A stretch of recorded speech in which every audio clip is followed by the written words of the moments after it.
I'm Brandon Munro, I'm the CEO of Bannerman Resources. It's been a great day for the company today. We've just announced to the Australian Stock Exchange that we've completed a $12 million raising to institutional investors, both existing and some very good new names who've come onto our register. That gives us the money to fully develop the THEETANGO 8 uranium project feasibility process and all of the associated working capital runway to get us all the way to a final investment decision. So I thought we'd quickly cut a presentation and give you a voiceover so that we can step you through what we were talking to investors about and you can see what they saw, which enabled them to obviously get right behind this raising that we've just completed. In this presentation, I'll be talking you through the THEETANGO 8 uranium project, a scoping study that we released last August, which has really had a transformational effect on the value proposition that an investment in Bannerman Resources represents. I'd encourage you to stay close to the pause button so that as we're talking through this presentation, you can stop and have a closer and more detailed look at various slides. Please have a look at the important notices and forward-looking statements in your own time. With the $12 million capital raising announced today, Bannerman has a market capitalisation of about 150 million Australian dollars. We've got a very clean balance sheet with no debt and no convertibles, a strong board, a strong share register, which has now been enhanced by the capital raising that's just been undertaken. And as you can see from the share price graph, we've enjoyed something of a re-rating as momentum and sentiment has started to improve in the uranium sector. Here's an overview of the THEETANGO 8 uranium project. THEETANGO is a world-class uranium asset.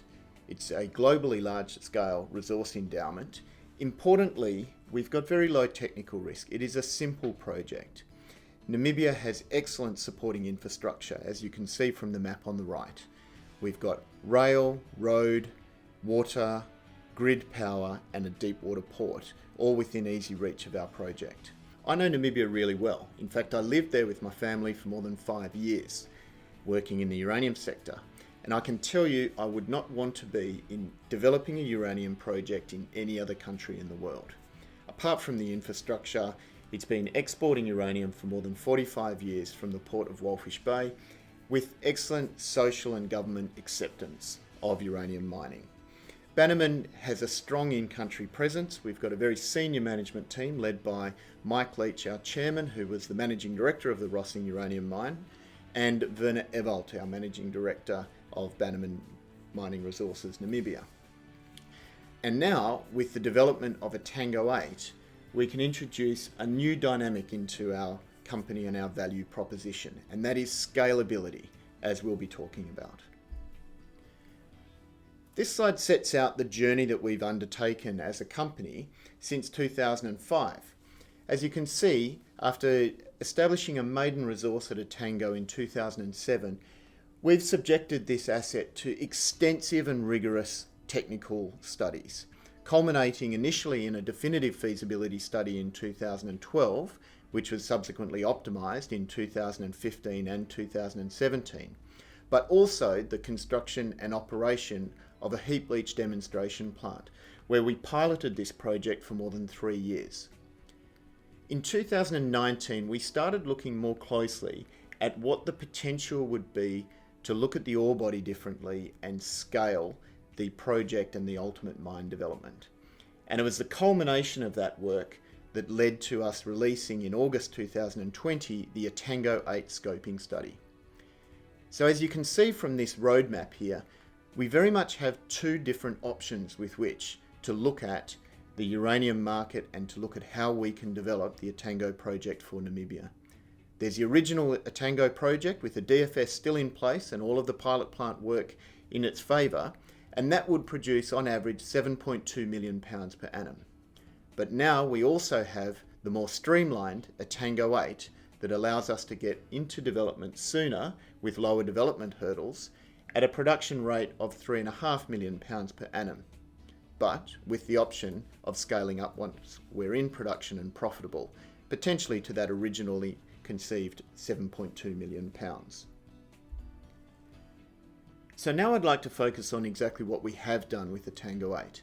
in my discussions with investors recently, I've come to understand that there's many people in the financial community who think they know Bannerman. We have been around for a long time. We were quite famed in the last uranium bull market for the share price appreciation that our shareholders enjoyed back then. And we've had a large profile in both the uranium and the nuclear sectors.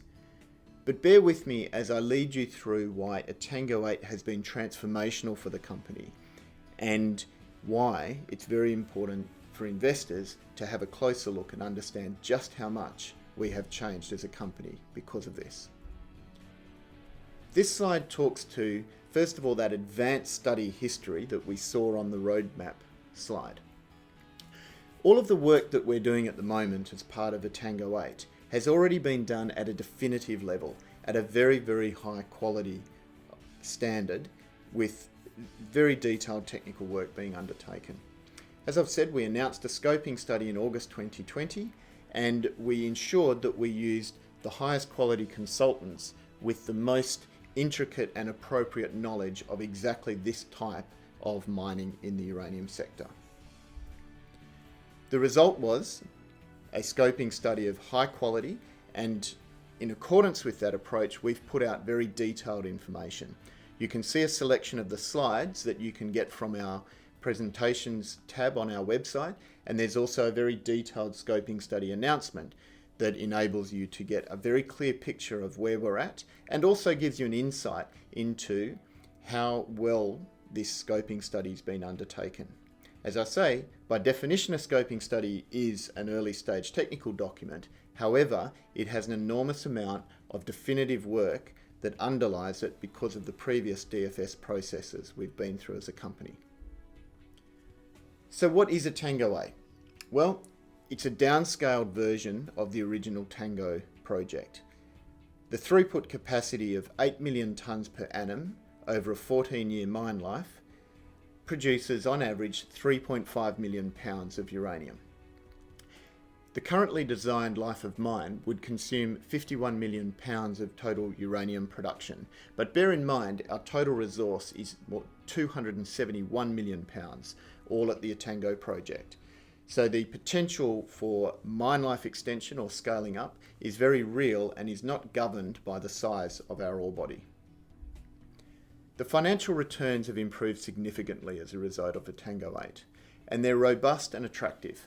Our pre-production capital of 254 million is a modest and competitive capital intensity of $71 per annualized production pound. If we use a $65 uranium price, which we're very confident to stand behind, it generates a post-tax NPV of $212 million and a post-tax internal rate of return of 21.2%. We've been able to achieve a very attractive capital number here, and at the same time reduced our cash operating costs. And for that, we're very, very pleased. This slide details the economics that were presented to the market in 2015 as part of the definitive feasibility study optimization study for THEETANGO compared with the THEETANGO 8. And it enables you at a glance to get a picture as to just how much our project has improved. Here are some highlights. The capital reduction has been significant, from 793 million down to 254 million. Now we have reduced production, but bear in mind our production is only halved, yet capital has been a much greater than proportionate reduction. We've been able to achieve that because we've worked within the first 50 million pounds of our ore body, which is partly outcropping, so therefore the strip ratio has come down, and we've had a little bit of a lift in grade too. Post-tax IRR is up significantly, as you can see, and post-tax NPV at $65 a pound is up very significantly from the original THEETANGO. As you can see, if we run a $75 per pound price assumption, we can see NPV start to come down owing to the reduced production, and therefore at that price the reduced leverage. But bear in mind, if we believe that that's a price that we can achieve when we're ready to start a final investment decision, we have the option of still building the very large THEETANGO project. Importantly, the construction time is reduced and marketing and development is vastly simplified owing to a smaller project. There's two KEYUPSIDE opportunities. The first one, which I've alluded to, is a future life extension and a scale-up expansion. What you can see there on the right in the white is the £50 million THEETANGO 8 pit. As you can see, this isn't about high-grading an ore body or otherwise cannibalising an ore body for later. It's simply the earlier stage mining of what could be ultimately the £130 million mining reserve that was contemplated on the far left for the original THEETANGO project. That means, firstly, the chance of extending the mine life beyond the initially contemplated 14 years is very real, but it also means that once we're in production and profitable, we've got the option of increasing our production rate. And we've designed the processing plant in such a way that another processing plant can be built in a modular fashion to achieve a higher production rate. On the right, you can see our heap leach demonstration plant. There's been a huge amount of data garnered over more than 3 years of running this plant in several phases, and that enables us, we believe, to achieve some processing efficiencies and cost upside as we reduce the cost of some of our key reagents. ESG, or environment social governance, is talked about everywhere at the moment, and appropriately so. It's a real focus for natural resources investors, and in particular for uranium investors. We've been focused on social license to operate, corporate social responsibility and stakeholder engagement for many, many years. As a matter of fact, the picture on the right is our learner assistance program, where we've really touched the lives of thousands of school children in Namibia. We started that program back in 2009 when I was still in country and I was able to launch it. So it's now going into its 11th year.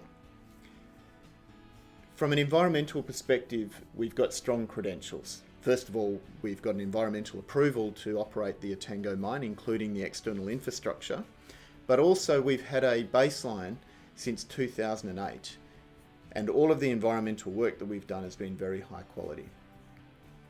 Finally, in terms of government support, Namibia has a real development agenda, and we're a trusted company within that host community, but also within government. This slide shows the path forward. We're currently engaged in completing the pre-feasibility study for THEETANGO 8, and we target completion of that for middle of 2021. Because of the very significant amount of technical work that's been undertaken at a definitive level on this project, doing the DFS for THEETANGO 8 is expected to be good value, but also streamlined. And we think we can get that done in 9 to 12 months from PFS completion. You can see we've allowed some time for approvals, financing and detailed engineering, and currently we anticipate construction to take 18 to 24 months. So what this timeline points to is us being in production by 2025. That's a crucial time in the uranium sector, as we'll talk about in a couple of slides. You can have a closer look at the team. It's a very strong board and very skilled management, all of whom have got Namibian experience and specialised uranium experience.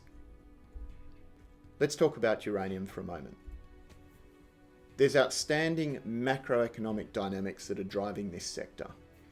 First of all, even before the world knew about the COVID pandemic, this sector had persisted through a bear market to the point where enough production had been shut down for economic reasons that the supply of uranium was trailing annual consumption in nuclear reactors by more than 20 million pounds per annum. And that's against a total consumption of about 180 million pounds per annum. That deficit was then doubled in 2020 because of COVID disruption, particularly in Kazakhstan and Canada and Namibia. But what we're seeing now is that disruption is extending into 2021. And as we stand today, production is down still in Kazakhstan, and the world's largest operating uranium mine, Cigar Lake in Canada, is on care and maintenance while they wait for the COVID situation to stabilise in northern Canada. But even looking forward, supply depletion will become a pronounced factor in this market. In fact, 4 of the world's top 10 largest uranium mines will be forced to close in the next decade as they run out of ore. Now, against those very significant supply constraints, we have a demand growth scenario. Nuclear power is growing dramatically in China, Russia, India, and the Middle East. And what's really driving that, and will drive growth in the developed world as well, is the decarbonisation imperative. Finally, nuclear power is being recognised for its clean, emissions-free, baseload energy potential. This slide shows the World Nuclear Association's reference case scenario for global uranium demand and supply out to 2040. In the dark black line is reference case projected demand, and those bars are current and projected supply of uranium. There's some concern amongst the investment community that the mines that are currently on care and maintenance can somehow come back into production and overwhelm the existing market. Well, this is taken care of and into account when you look at those golden bars, which represent restarted idled capacity. What you can see is a gap in the pink, which represents, in the early years, a drawdown of inventory coupled with buying by financial speculators, and in the later years represents a very serious supply deficit that this sector will need to come to terms with. You can also see from this slide that since the World Nuclear Association put out those supply numbers, the impact of COVID and also voluntary market discipline by Kazatomprom in Kazakhstan has reduced that supply even further, leading to a period of sustained inventory drawdown over the next few years. What I'd like you to understand is from 2025, a period of very serious deficit starts in this sector, which becomes acute by 2028. And bear in mind that a THEETANGO is already factored into the projected supply. That will clearly need to be met by a pricing response. Nuclear power produces 11% of the world's electricity, and uranium is an unsubstitutable fuel source for nuclear supply.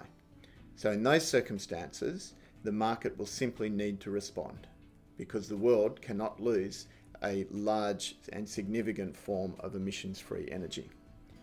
Finally, I mentioned this as a reference case. If you look to the right, you can see the upper scenario that World Nuclear Association works with.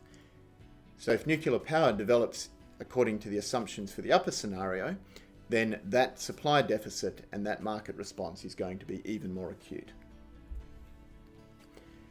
You might have noticed there's been a very dramatic switch in sentiment towards uranium equities in particular. It's being driven by 8 thematics that has attracted the attention of investors from Wall Street to Europe. First of all, the world's largest economies are absolutely committed to carbon neutral by 2050, or in the case of China, 2060.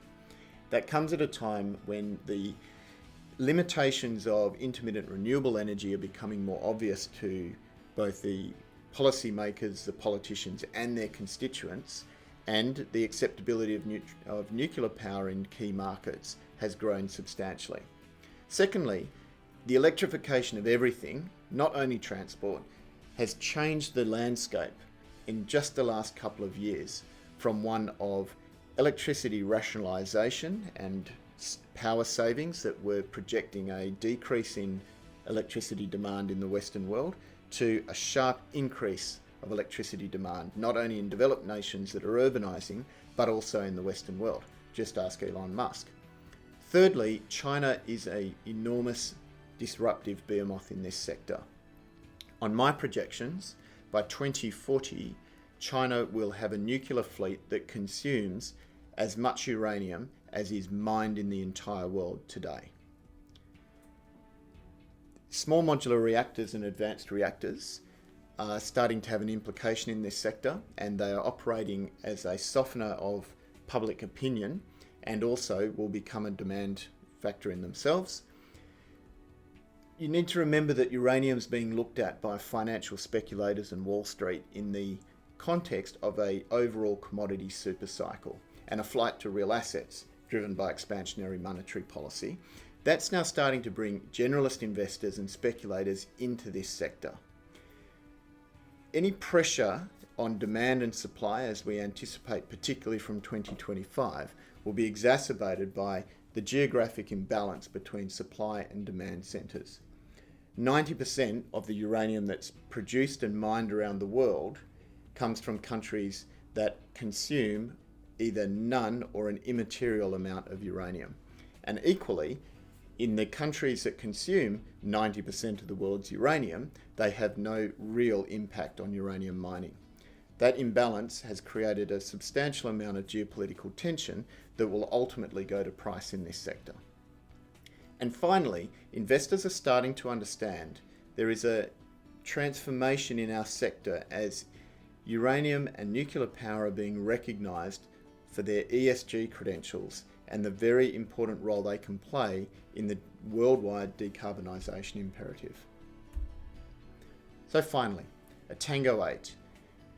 It's a globally significant output of £3.5 million, but now we have further expansion scalability and all of the optionality and leverage that comes with that. The economics are robust and we have low hurdles to development. Environmental approvals are in place. We've got strong community and government support in Namibia, a premier uranium mining jurisdiction with excellent infrastructure. The project is such that the technical risk is low and it's been de-risked further by definitive feasibility work and a demonstration plant that we ran for 3 years. Now with the THEETANGO 8, we have streamlined development path that enables us to get into production sooner with lower development hurdles and the capacity to upscale from 2025 to 2028. I hope this presentation has piqued your interest in Bannerman. Please have a look at our website or reach out to me on Twitter, LinkedIn or via that email address. Thank you for your time.